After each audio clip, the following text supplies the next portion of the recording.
এরকম করে কারো কাছে কোনোদিন ভিক্ষা চাই না। ও আল্লাহ, আমরা বুঝি না, কিন্তু আমরা তোমার কালেমা পড়ে তোমার উপর ঈমান এনেছি।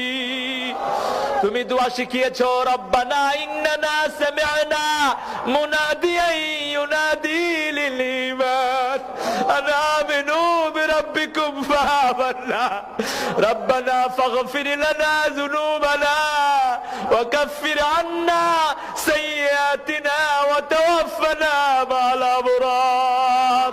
ও আল্লাহ, আমরা ঈমান এনেছি, আমরা ভাঙা ভুঙা নামাজ কিছু তোমার আদায় করেছি। ও আল্লাহ, সেই দাবিতে বলছি, ও আল্লাহ, আমাদের ইবাদতের গুণে নয়, তোমার গাফফার নামের উসিলায় আমাদেরকে তুমি মাফ করে দাও। তোমার রহমান নামের উসিলায় আমাদেরকে মাফ করে দাও। সারা বাংলা